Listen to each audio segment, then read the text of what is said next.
Bienvenidos a este análisis. Hoy vamos a diseccionar una auténtica obra maestra de la ingeniería mecánica. Vamos a reducir la velocidad de la realidad para decodificar la física ultrarrápida y dilatada en el tiempo de un motor diésel. Vamos a examinar de cerca un proceso que ocurre en una pequeñísima fracción de milisegundo. Hablamos de un evento tan violento, tan caótico y a la vez tan preciso que literalmente ha transformado toda la historia industrial del mundo.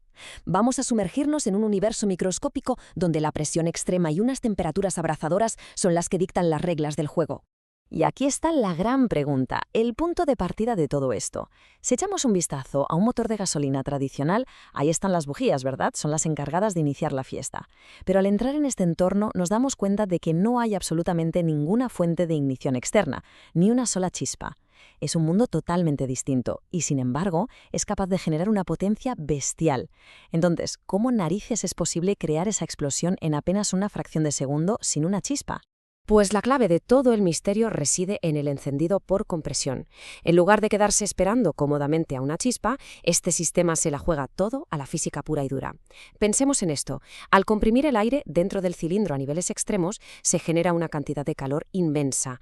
Es esta presión, y solo esta presión, la que crea unas condiciones tan infernales que el combustible, en el preciso momento que entra, estalla en llamas de forma completamente espontánea. Es alucinante, un proceso totalmente autoinducido.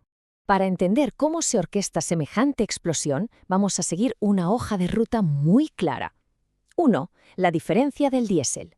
2. La anatomía de un chorro de combustible.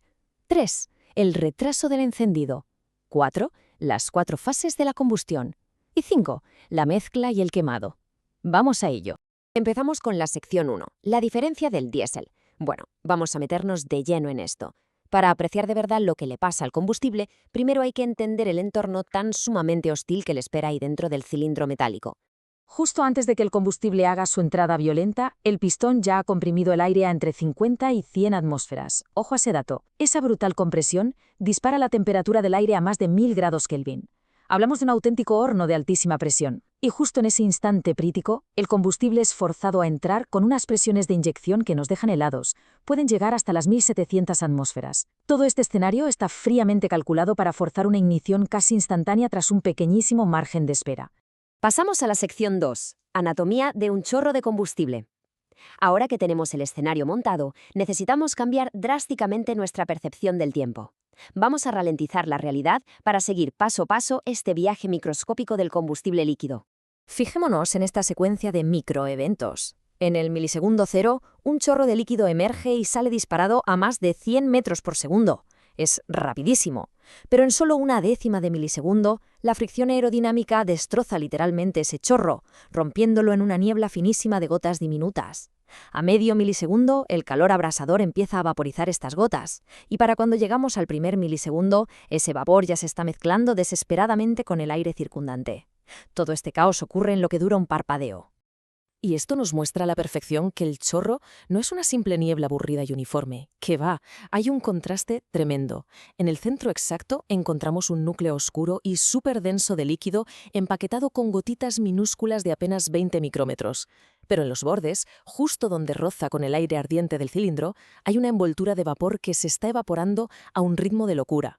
Es precisamente en esta periferia, en esta frontera gaseosa, donde el combustible se topa por primera vez con el oxígeno necesario para arder.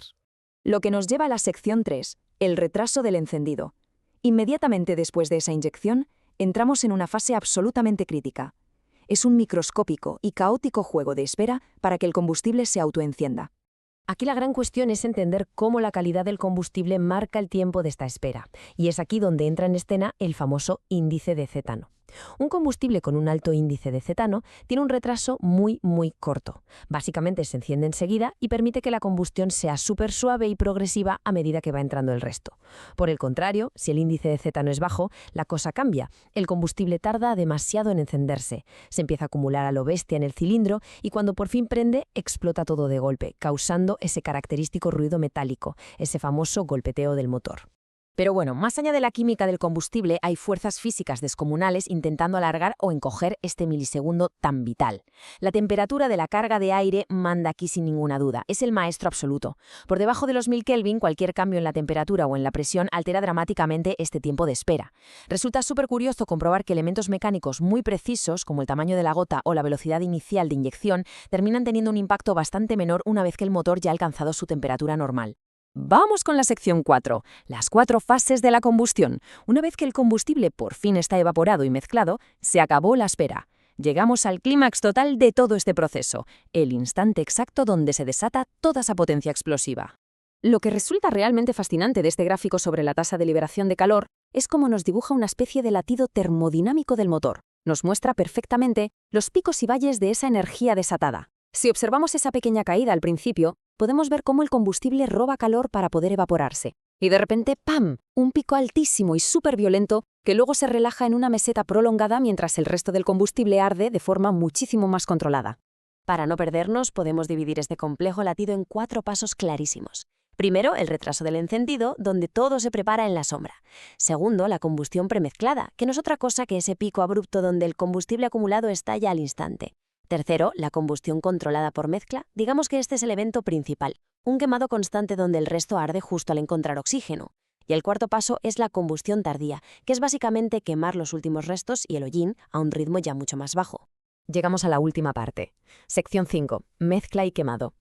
Ver todo esto nos hace entender de forma muy natural por qué algo tan simple como la mezcla de aire y vapor es lo que decide el éxito absoluto de todo este ciclo. Si echamos un ojo a los números, nos llevamos una gran sorpresa. Si miramos esto, el 80% de la energía total liberada, es decir, casi toda la potencia útil del motor, se desbloquea solamente en esas 2 primeras fases activas. Ese 20% restante simplemente se va arrastrando durante la carrera del pistón. Esto nos deja clarísimo que la velocidad a la que ocurren esos primerísimos milisegundos lo es absolutamente todo. No hay margen de error. Claro, el gran problema para conseguir que esa energía se libere tan rápido es el propio caos de la inyección. La distribución de combustible es tremendamente desigual. Tenemos zonas con demasiado combustible y poco oxígeno, que acaban generando hollín oscuro, y otras zonas con un exceso de aire total.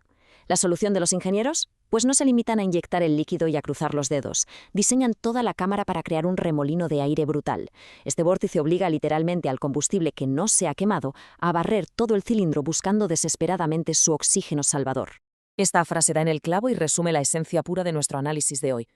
Todo este impresionante despliegue de inyectores de altísima presión, las cámaras con formas rarísimas, esos flujos de aire en remolino, todo este tinglado persigue un único objetivo físico. La química de la combustión es tan sumamente rápida que ni siquiera llega a ser el factor limitante. El verdadero cuello de botella, el controlador absoluto de este proceso tan violento, es sencillamente la velocidad a la que somos capaces de mezclar ese combustible con el aire. Y así cerramos este análisis. Cuando nos paramos a pensar en esta increíble coreografía de fluidos, de presiones brutales y termodinámica repitiéndose cientos de veces por segundo en cada cilindro, surge una reflexión fascinante. Nuestra economía y el transporte a gran escala dependen por completo de la eficiencia de estos motores. Dominar esta ínfima fracción de tiempo, perfeccionar y clavar la forma en la que una sola gota se rompe y se mezcla en un microsegundo, sigue siendo esa clave oculta que mueve e impulsa el mundo tal y como lo conocemos. Ha sido un verdadero placer guiar este recorrido. Hasta la próxima.